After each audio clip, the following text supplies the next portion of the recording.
예수와 하나 되기 26번째. 다시는 당신의 얼굴을 보지 아니하리이다. 출애굽기 10장 29절. 모세가 이르되 당신이 말씀하신 대로 내가 다시는 당신의 얼굴을 보지 아니하리이다. 애굽 백성은 이스라엘 백성을 착취하고 있었습니다. 하나님은 고난받는 이스라엘 백성을 구원하기 위해서 모세를 보냅니다. 모세는 애굽 왕에게 하나님의 뜻을 전합니다. 그러나 애굽 왕은 거부합니다. 애굽의 재앙이 시작됩니다. 하나님께서 애굽 왕의 마음을 완악하게 하신 것은 전능자의 힘을 과시하려는 것이 아닙니다. 애굽 백성을 회개시키기 위한 것입니다. 왜냐하면 하나님께서 그들을 죽이기로 작정하셨다면 10번까지 회개할 기회를 주시지 않았을 것입니다. 우박재앙부터 모세의 경고를 듣고 재앙을 피하는 애굽 사람들이 생겨납니다. 9번째 재앙이 끝나고 애굽 왕은 모세에게 다시 찾아오면 죽이겠다고 합니다.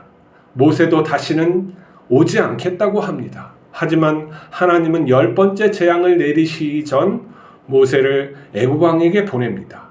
하나님께서는 애굽 백성을 회개시키기 위해서 10번의 기회를 주신 것입니다. 하지만 그들은 하나님께 도전하다가 망합니다. 하나님께서 애굽 왕을 죽이셨다는 말은 없습니다. 하나님은 죄인을 죽이는 것이 목적이 아니라 살리는 것입니다. 소수의 애굽인과 여러 민족이 이스라엘 백성을 따라 죄악의 도성을 떠납니다. 하나님 앞에 온전한 사람은 아무도 없습니다. 모든 사람은 죽어가는 죄인입니다. 하나님께서 내리시는 재앙은 죄인의 구원을 위한 것입니다. 우리를 향한 하나님의 마음은 재앙이 아니라 구원입니다. 하나님은 전능하실 뿐만 아니라 선하십니다. 하나님께서는 독생자 예수를 희생하여 우리를 구원해 주셨습니다. 선하시고 전능하신 하나님께서 우리와 함께 하심을 믿어야 합니다. 자, 하나님께서 애굽의 10가지 재앙을 내립니다. 하나님께서는 왜 10가지 재앙을 그렇게 내리셨을까? 어떤 사람들은 하나님이 뜻이니까, 아니면 하나님은 왜 애굽 왕의 마음을 강팍하게 하셨을까? 아니, 지은 자가 마음대로 자신의 뜻대로 하는데 그게 무엇이 잘못이냐 하는, 그렇게 말할 수도 있겠죠. 근데 하나님은 우리가 선하시다는 것을 잊지 말아야 합니다. 하나님이 선하시는데 우리에게 왜 재앙을 내리실까? 근데 우리가 전제가 잘못된 거죠. 우리의 실존적인 인간의 모습은 어떻습니까? 우리는 분명히 어떠한 실존을 가지고 살면은 인간은 죄인이며 완전하지 않다는 거예요. 악하다는 거죠. 속이. 인간은 죄인이며 죽어가고 있습니다. 맞나요? 인간은 죄인이며 죽어가는 존재예요. 죄로 인해서, 그리고 죄가 있기 때문에, 죄를 사랑하기 때문에 그렇게 된다는 것을 잊지 말아야 돼요. 그렇기 때문에 왜 나에게 재앙이 있느냐, 왜 세상에 악이 있느냐? 사람이 악해요. 사람이 악한 것을 전제하지 않으면 하나님이 왜 이러한 것을 할까에 대해서 의문이 끝날 수가 없어요. 내가 죄인이며 그리고 이 사회가 악으로 가득 차 있음을 우리가 하나님의 시선으로 봐야 하는 거예요. 하나님께서는 이 죄인을 구원하시기 위해서 회개할 기회로 10가지 재앙을 내리실 수가 있어요. 그리고 하나님께서는 생명을 살리는 것이지 죽이기 위해서 10가지 재앙을 내리지 않아요.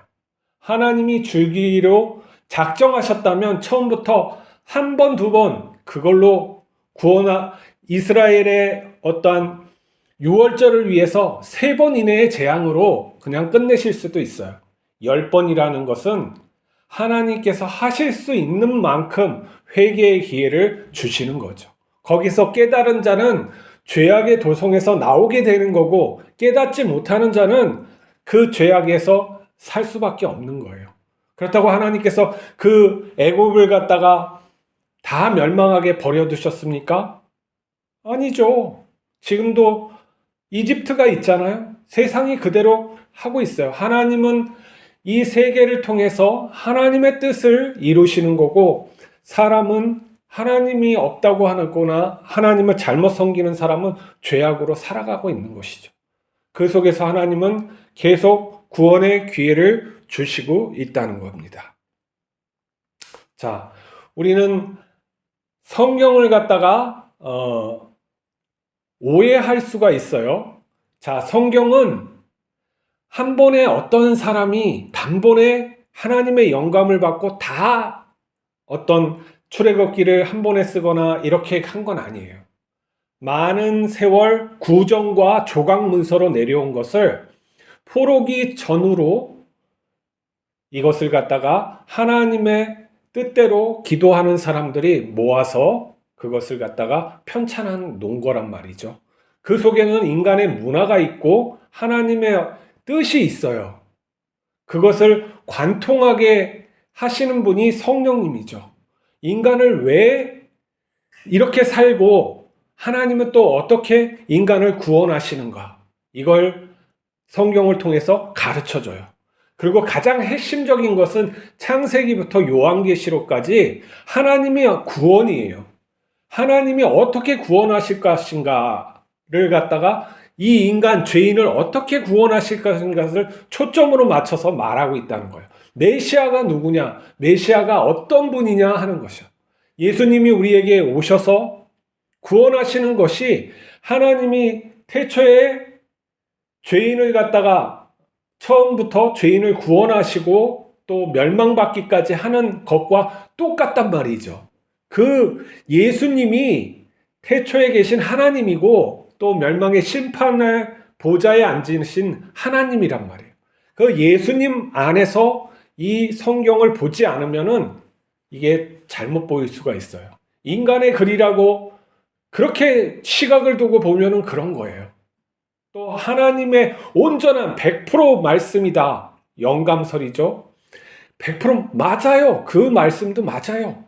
그러나 우리가 겸손해야 된단 말이에요. 이런 시각도 있고 저런 시각도 있구나. 그 안에서 하나님은 어떠한 말씀을 우리에게 주시는 걸까?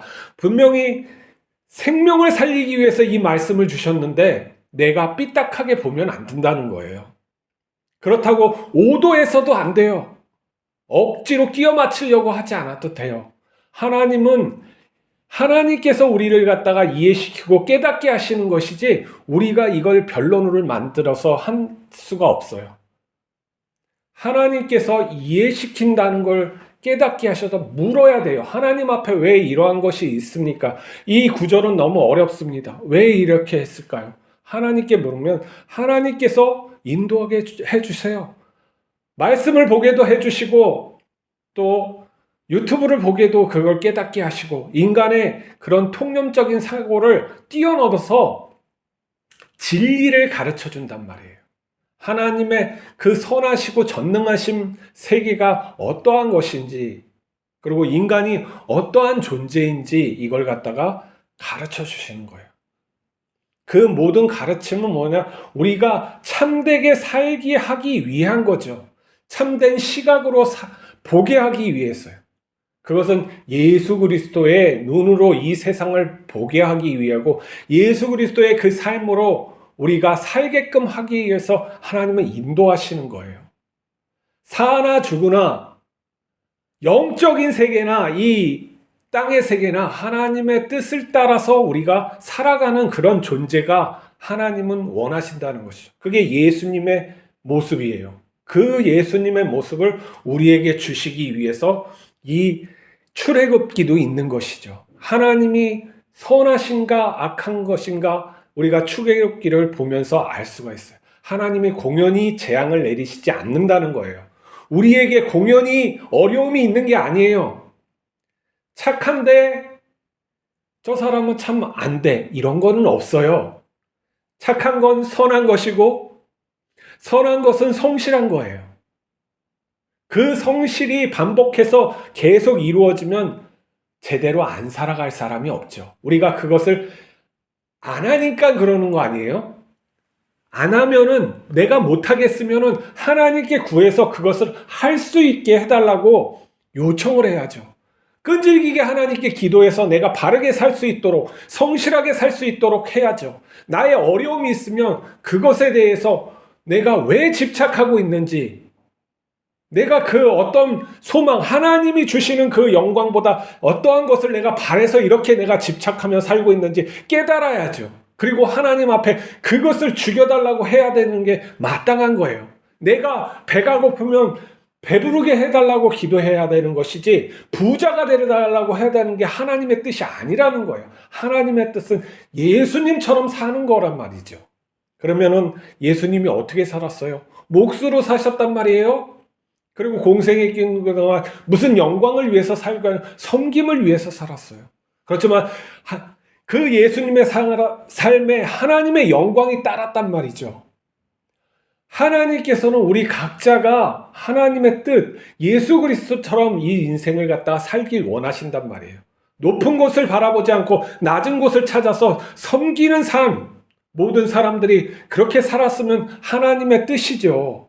하지만 다른 사람이 안 산다고 해서 내가 그렇게 안 살면 안 되는 거예요.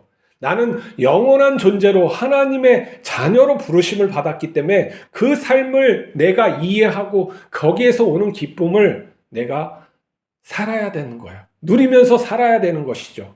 그곳에 기쁨이 있고 가치가 있는 거예요. 내가 엉뚱한 것을 바랄 때 이 가치가 자꾸 왜곡되는 것이죠. 하나님이 주시고자 하는 기쁨과 생명이 아닌 세상의 그런 것들 때문에 내가 혼돈받는 거예요. 하나님 예수 그리스도를 진정으로 알고 믿으면 나의 문제가 반드시 해결되는 거예요. 그 해결되면 내가 바라는 대로 되는 것이 아니라 하나님의 뜻대로 되는 거고 나도 만족하게 돼 있어요.